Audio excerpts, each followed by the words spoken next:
A leader you admire the most? Dr. APJ, wonderful scientist, at the same time very forward. You're still working on, if you have. That is too much empathy. Wonderful, sir. Wonderful. Any book which you have read and which have changed the way you see? I get from the newspapers. I read about 6-7 newspapers every day. Okay, wonderful, sir. Some of them which The columns. especially the editorials of Hindu, Statesman, and Time of India. All these are good. So I pick up something good, Right. and that has given me a lot of insights. Very good. Biggest leadership myth people think about? Biggest myth is leaders have all the answers. Yeah. Yeah.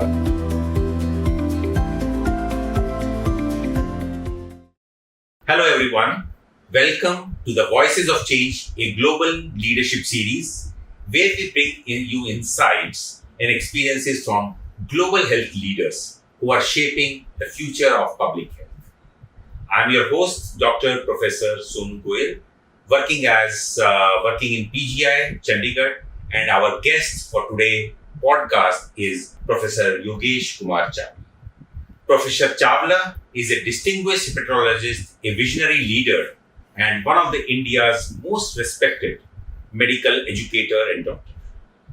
With an illustrious career spanning over 43 years, Professor Chawla has made groundbreaking contribution in the field of hepatology and liver transplantation. Dr. Chawla completed his MBBS and MD in internal medicine from Netaji Subhash Chandra Bose Medical College, Jabalpur, and later earned his DM in gastroenterology. Over the years, he grew steadily in his career and became professor and head of Department of Hepatology at PGI Chandigarh, and eventually the director of one of the most reputed institute in the country, PGI Chandigarh, where he has played a key role in taking the institute to a greater heights.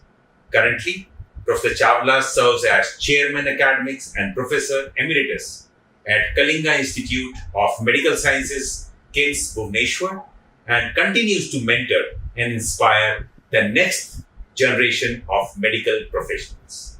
Professor Chawla is a recipient of prestigious Dr. B.C. Roy Award in 1999 and then Padma Shri in 2015, one of the most coveted award earned by medical professionals in India. Professor Chawla has published over 350 scientific papers with an impressive H index of 62. His primary research includes cirrhosis of liver, portal hypertension, liver transplantation, liver failure, and acute on liver failure. Through his visionary leadership, academic brilliance, and lifelong commitment to the clinical services, Professor Chawla exemplifies what it means to be a true leader in healthcare. Welcome, Professor Chawla, to this show. Thank you, Sonu. It's been a pleasure coming here, and I've always admired this program of yours, which should not only be podcast locally, but it should go even abroad and nationally, which I understand it has been taken up very well. So it's been a very, very good series, and I'm honored to be invited for this program today. Thank you very much, sir, for taking up your time through this schedule, which I was discussing with you. You are quite busy, not only looking after the clinical services at various clinics, but also at leadership positions at various institutes, even after your superannuation. Thank you, sir. Sir, because you have the 43 years of long career in which you have served as various positions. So according to you, what are the key qualities that define a successful leader, and how have these qualities shaped your own leadership journey? Dr. Sonu, I think one of the most important aspects for leadership is the person should be a visionary. I have worked in this institute for so many years, and when I got this position, I thought I must do something more. I looked at the deficiencies which were there in the institute. And I had a clear vision of how I will take the institute forward. So not only did I improve upon the liver aspect because that was my forte, we started the liver intensive care unit, which was the first in the country in a government setup. We made a push for liver transplantation, which wasn't being done in PGI, and this was all because we could do organ donations, which was highest in the country. Almost 54 organ donations every year happened, and this did not come easily to us. We had to spend a lot of time. We had to motivate a lot of people, and at times shame them also to identify patients who are brain dead. And then somehow after 3 months, the cycle started and people got so much involved, especially the medical superintendent office, the neurosurgeons, and this took off so that repeatedly we were getting awards on organ donation. The basic purpose was that not only starting liver transplantation, but also starting cardiac, lung, kidney, pancreas. Kidneys transplantation were already happening. So I was very happy that we could establish a pan transplantation program in PGI, which wasn't happening in any of the government institutes. So that was one of my vision. Second vision was to start new courses, which I felt were some of them were deficient, and we started a number of new courses in the institute, which were later emulated by other institutes in the country. Then we were given the responsibility of starting a satellite center, and this we started in Sangrur, where we got land from the government of Punjab, and we travelled every week for 2.5 hours reaching Sangrur, and the OPDs got started after a couple of years. But one thing I had in mind, because the doctors from PGI would only go if they have a very good staying place. So we saw to it that the hostel accommodation or residential accommodation for residents and others were the best. And I could proudly say that the residential area for the doctors is extremely good there. So these are a few thoughts which I wanted, and also there were a lot of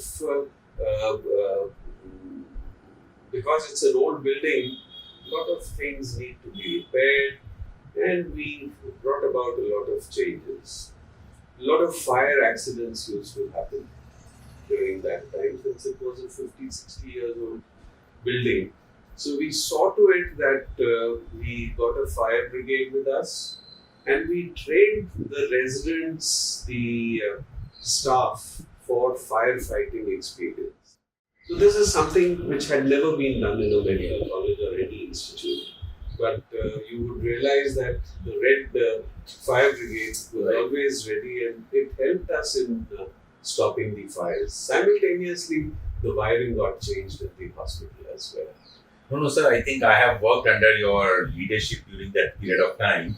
I was, I think, associate professor at that point of time when I personally saw all these new innovations which were carried out in the institute. I was a testimony of the fact, and that is what I think you rightly told, that the leader should have a vision when they join at a particular position or at working at their own silo. So I think that vision should be must. And academic brilliance, I think you have that leader should have academic brilliance as well. Like, for example, you worked on first on your areas as well, and then you involve people as a team, because only when you have worked as a team, then only all these liver transplantation, organ donation, PGI stood number one. Absolutely. And still now, I can see that type of heritage which is being there, that organ donation and these things always stood number one at PGI. You just mentioned about innovation. I totally forgot about this. This affordable medical innovation was in my mind right from the time I took over.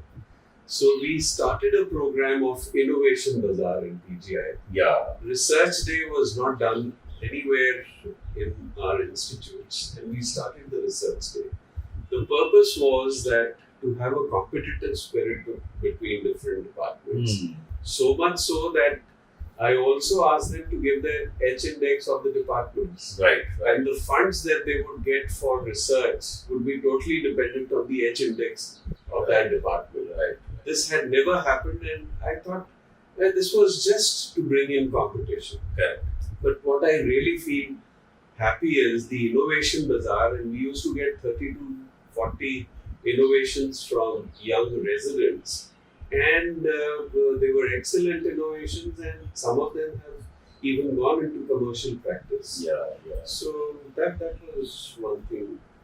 Wonderful, sir. I think these are some of the things which leaders should always possess, in keeping in mind always like what new things we can do, how much risk we can take, and that is what a beginning of a new institution is. Yeah, and I also feel that one should always go to different institutes and pick up what are the best over there. I always admired CMC for their innovation and thoughts. Family medicine was not there in PGI, Right. and we wanted to do that. It was a successful model over there. I also wanted to have a dispensary, something like CMC, where the patients don't have to go to different chemist shops and get fleeced. Somehow that didn't work, but I tried desperately to get a model from CMC.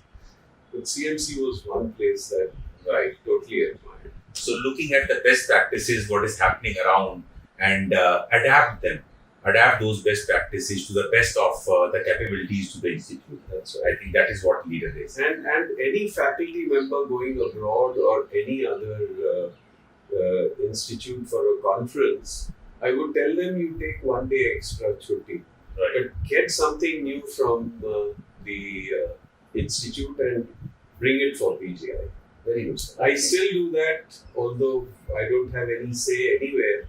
But recently I was in China and I visited a smart hospital, Right. and I was amazed the type of work that they are doing. Right. I don't know where to express those things in India, but I enjoyed that. No, but I think that is the habit which you have inculcated in yourself, and that is what a true leader is. Even after superannuating from a leadership position, working in different institutions, you try to take good practices from somewhere and keep it for the various institutions to replicate. Sir, because leadership always comes with challenges. Because every day, every moment, a leader faces challenges. So how you navigate these challenges? Can you give some examples of it? See, working in PGI as the top person, the challenges happen every day. And these can be of different types. I think one of the biggest challenges that I faced was the man management. The conflicts between different faculty members of the same department, separate department, and very little from the students and from the union. Right. But the most difficult was to manage, most challenging was dealing with the faculty. Right. Second, the other challenges that I faced is the director is always answerable to anything wrong that goes. Right. When I took over, I was absolutely new, and a patient in the trauma center died, a young girl. And this was a Saturday. And the relatives made a hue and cry, so much so that the media got activated. And this was an orthopedic problem, but ultimately the onus comes on the director. Right. So it was a sleepless time for me, and being interviewed by NDTV, India Today, in the director's office was quite an embarrassment for me. Right. Then things got managed and I could sail through it. With, of course, a positive note that what all deficiencies were there that resulted in the death, we could correct most of them and implement them. So these are the very common problem like HR problem, conflicts between different type of human resource. So you're talking about the faculty conflicts between faculty within the department outside. So how you manage those? What are the strategy which you adopt? These were very difficult. I would listen to the problems of the concerned faculty, listen to everyone, and then made a mind of my own as to how to resolve this. Unbiased decisions. Unbiased. Right. I didn't carry any bias. But there were difficult times where I was not successful, but most of the times I was successful. And here I want to bring in the fact that when I became the director, I didn't have any experience on financial management, time management, Right. management. And I felt the need of having a management program. I remember once Dr. Walia had started this, just one or two sessions. And I thought, why not have it for our faculty, starting from top to down, professors, and have a 6-monthly program. We tried to get in touch with the IIM Lucknow, which turned out to be very expensive, so we could not afford. So then we approached a government set up at Ranchi Institute of Management. Right. With the faculty from there used to come for a weekend, and some courses did happen every 6 months. But unfortunately, that also didn't persist very long. Right. But this is something which is absolutely necessary, and it should be made compulsory for all the faculty members, because ultimately they will become leaders one day or the other.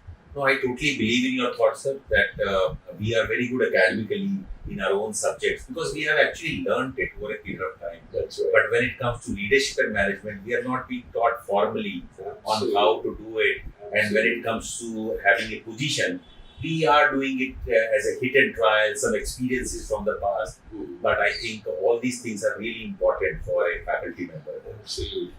Right. And very recently, I saw an article, editorial in Times of India, where it mentioned what the medical colleges do not teach the faculty. Right. And so beautifully it was said that management is one aspect which should be a part of the curriculum. No, I 100% agree with your thoughts, sir.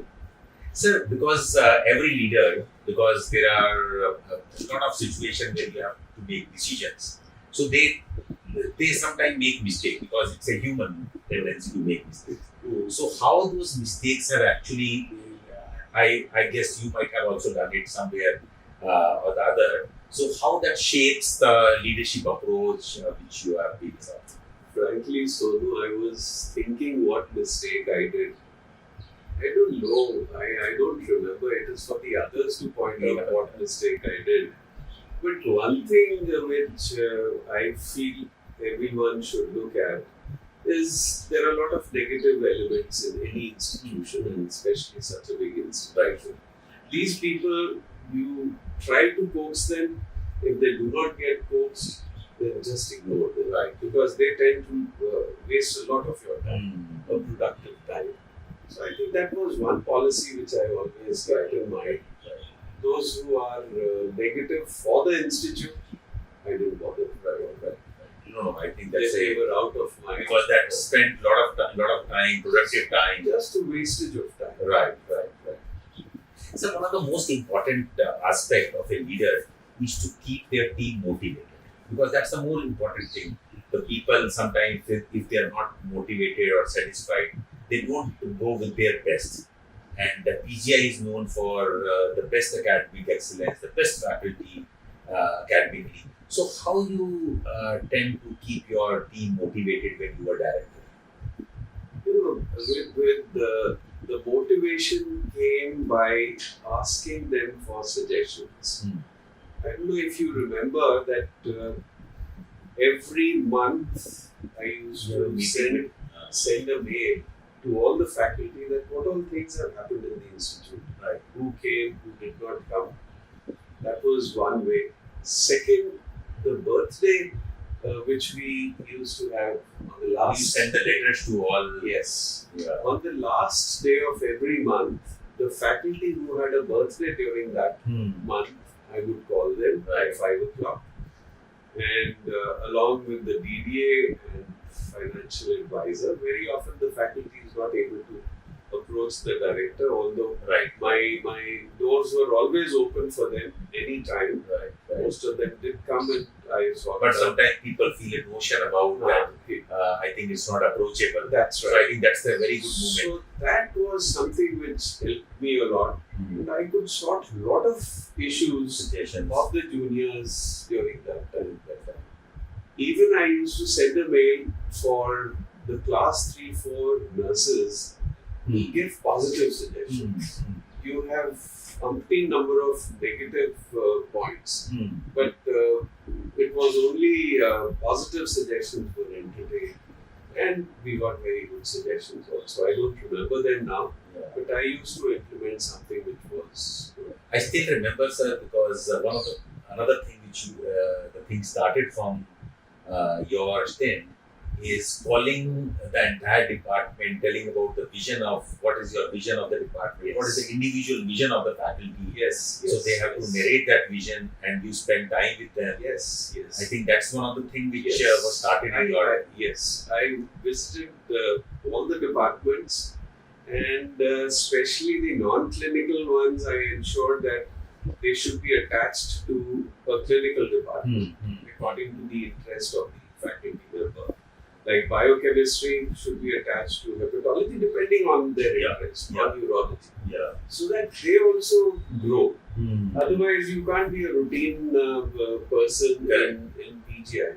You have to be an edge above all others. So that was one thing. I remember pathology, the PSM, the biochemistry. All these people, I said, you have to attach yourself to biology. And that also gives a sense of accountability for those departments. Yeah. And you feel nice also. Yes. Say for biochemistry, the faculty can say if they're attached to a clinical department, they can say that we are lab physicians. Right. That designation of physician will come. Right. So you're not a lab person, not in touch with. Correct. आप round लीजिएगा ward में physicians के साथ. Give your suggestions. Give your which happened. It happened very well with us with microbiology. Right. The ICU rounds that we used to take. So we used to have a faculty from microbiology. He would tell us you're going wrong here. Right. Please do this. Right. So we also had a check and balance. Right. Since you had a person from a different department with great experience in that space. Wonderful, sir. I think that's a very good thing because normally we see rounds of that particular specialty or a department, but having these people, these stakeholders who have a say for that patient treatment, like microbiology, pathology. So if they are also part of that particular team, I think that's a win-win situation for a patient as well as the all the physicians. The patient gets benefit. Yeah. No, that's a very wonderful thing, sir. Sir, one other thing which, because again, taking tough decisions. So you have sometimes you might have taken some tough decision which is in the interest of institute over individual. So can you tell about those aspects like taking tough decision, your decision making aspects on this? See, tough decision. It's been already 8 years that I left the directorship. There were a lot of tough decisions. But offhand, overall, what is your what was your approach like? My approach was to listen to everyone and have a democratic way of sorting out things. At times it worked. Most of the times it worked, but at times it did not work. One thing I can say is I helped the students very much in their cultural programs. Right. And you would remember that it was during my time, the students used to come and request me. Right. So I knew a lot of other people. So Anup Jalota, Suresh Vadkar, right. All of them came free of cost. The Right. PGI did not have to pay anything. Right. So every year we used to have a Jatin Lalit, Ravinder, Right. all these people had come here in my time. But this was only to boost the students so that they get a different feel of all this. Right. Other tough decisions, some tough decisions, I've even checked out, terminated the services of a few members, Right. especially the technical staff. But then it's not easy to take these decisions because they can get reverted from higher ups. Yeah. So, But you might have, I know that I think you might have thought a while and lot of things deliberated, listened to them. yes. And in the overall interest of the institute, I think these tough decisions are Yes. taken. Yes. Yeah. So, sir, over a period of time, because again, it was a long time for you being director and leadership position, have your leadership style changed over a period of time, depending on the situation, depending on the context which is there? It hasn't changed. I'm still very democratic. I still listen to people, and if there is anything positive coming out of it, I stick to that. Right. So, So overall, it remains same. Maybe listening to people and I haven't, because even listening to people makes you learn a lot of things, different viewpoints. So it's a learning exercise. Right. I took it in that spirit. No, I totally agree. Seekhna. Right, totally agree, sir. So every leader has again their more influential role models which in life. Maybe some people or some good situations which are there which teach us a lot of leadership lessons. So do you have such role models in your life and how they change your leadership philosophy? I think this question would definitely come to me. I would enumerate 3-4 people who have made an impact in my leadership program.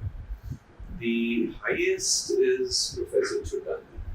I did not work very much with him, but whatever little experience I had with small interactions, I understood that discipline is something which is most important.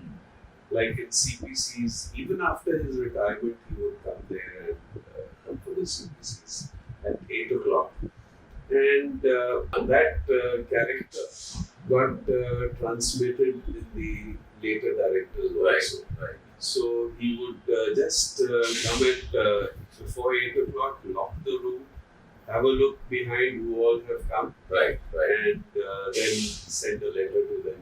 Why were you not there for CPC? Because the PGI has a CPC which is known worldwide. It doesn't happen anywhere else that frequently as rice. And the other good thing that he started was 4 to 5 academic program, so that people would stick to the institute from 8 o'clock to 5, even if anyone wants to go out. So that was one. Then the second person who impressed me was Dr. Valia. Dr. Valia had a vision of starting a pediatric center which we had never thought would come up. And now you look at it, there are almost 20 departments Within it, and who are doing a DM program. It is known world over. And his other quality was he always used to promote his juniors to go out and bring back something for the institute, which he did. So that was number 2. Number 3 was my former Dr. Ganguly. Dr. Ganguly has, you talk to him and he has the widest of knowledge, whether it is science or no science. So that type of a person I don't see anywhere. He is exceptionally brilliant and he's exceptionally bright, and I totally admire him. He's another role model. And lastly, my teacher in All India Institute, gastroenterologist Professor B.N. who made us work so hard that he was a big academician, very strict with us, but at the same time, the liver that is developed in the country with Dr. Sareen, Acharya and myself, he's the one who gave us the direction to work in hepatology and see where hepatology has come now. Right, right. Wonderful, sir. So the good thing for the listener is like whosoever you want to emulate, I think there are some good qualities in every person. Like you need to think about what are the good qualities your seniors and whatever whosoever what you want to emulate, they have, and emulate those qualities. Every person may not have all the qualities, but I think just take those good qualities and try to adapt those qualities. I totally agree. Wonderful, sir. So, sir, today, what is the biggest challenge which leaders face in today's world? I think the biggest challenge is people want immediate results. So they would come to you, they want an answer in the next few hours. Yeah. They don't give you time to think about it. That's number one. Right. And second is subordination. Insubordination is another thing which all relates to indiscipline which has come up. And that is why I mentioned, should all the doctors be given a training in army so that at least some discipline is inculcated. No, I totally agree, sir. I think, and that is why I think people vouch for immediate result, and then I think the long-term sustainable solutions to the problem. That's right. So that's why I think you told about visionary. I think if you have a vision, you think about that and gradually work toward that particular thing. Absolutely. And that is sustained also. Absolutely. Wonderful, sir. So now, sir, few rapid fire questions for you, sir, which may be told in one word or a sentence or so. Right, sir. So one word that describe your leadership styles. I think it's visionary. That you have to have a vision. Yeah. So visionary and I think participatory by your discussion. Yes. I think, yes. Wonderful. A leader you admire the most. Dr. APJ Abdul Kalam. Wonderful, sir. Wonderful. A scientist, at the same time, very forward. Yeah, I think among the 10 podcasts which we have conducted, I think 5 or 6 have told that same answer. I think about the great Abdul Kalam. What is the biggest strength as a leader? I think if you have empathy with your colleagues, patients, you have to sit on the other side. And if you can understand what the problem of the other person is, that empathy should be there. One weakness which you're still working on, if you have. Weakness, that is too much empathy. Wonderful, sir. Wonderful. Yeah. Sir, any book which you have read and which have changed the way you read? So, unfortunately, I'm not a book reader. But whatever I get from the newspapers, I read about 6-7 newspapers every day. Okay, wonderful. And some of them, which The columns, especially the editorials of Hindu, Statesman, and Time of India, all these are good. So I pick up something good. Right. And that has given me a lot of insights. Very good, sir. And the biggest leadership myth people think about? Biggest myth is leaders have all the answers. Yeah, exactly. So, what motivates you to continue leader role in tough days? What is that motivation? I want to do something new. Right. And something good for the society. Good for the society, good for myself. So, what I was doing. Yeah, and that is a very good source of motivation. That's right. Even in tough days when you are thinking that you are doing for the society. What I actually enjoy is music. So whenever I have a tough day, right, sir. You came to my office. Yeah. There's a background. Entire time when I used to sit in the office, no matter how high ups had come, instrumental music was always there. I remember. Office. And we started Gurbani and bhajans in the Liver ICU. Right. So I'm not sure whether it is still continuing or not. But music was something I had a weakness. Yeah.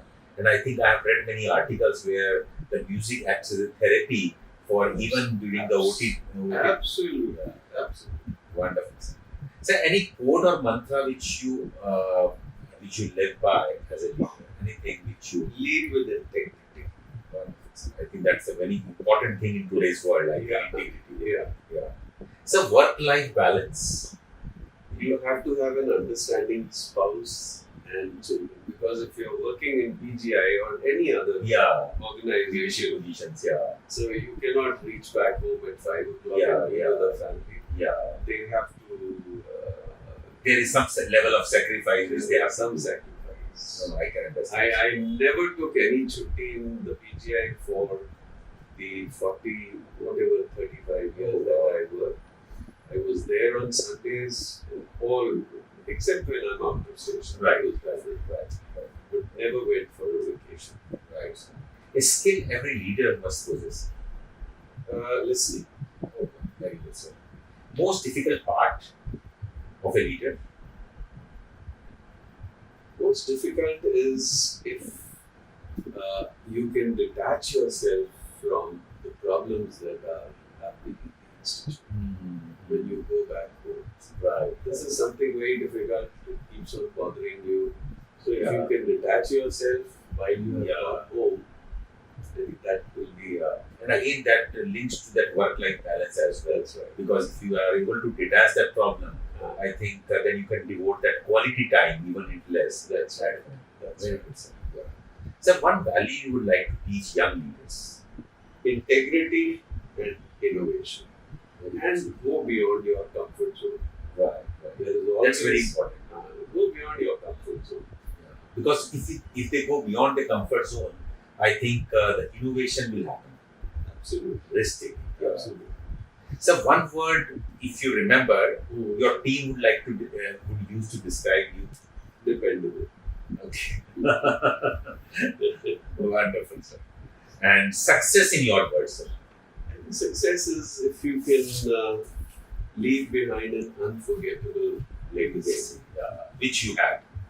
which I possibly Because I am a testament to this fact that you have left a very, very interesting, fine legacy at the institute.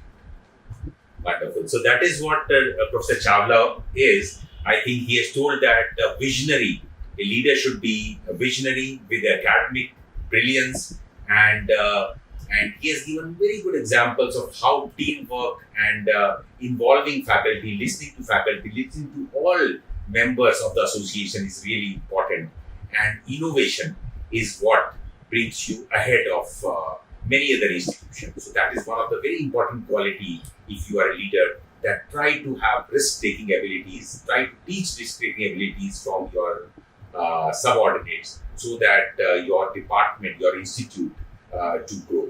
So I think HR management, I think it's very difficult sometimes, but if you are listening to them, if you are comforting them and taking unbiased decision, and that is what Professor Chawla did, I think then you are having a face which is neutral face, and nobody or very less number of people are dissatisfied with that particular thought.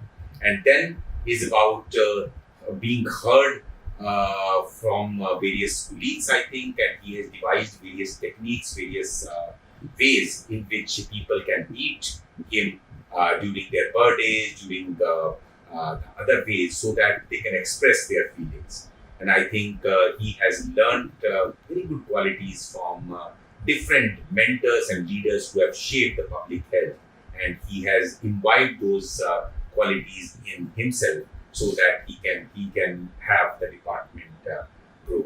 And he never thinks of immediate results, he thinks of sustainable results, long-term results, and he always thinks of having integrity as a very important part of young leader.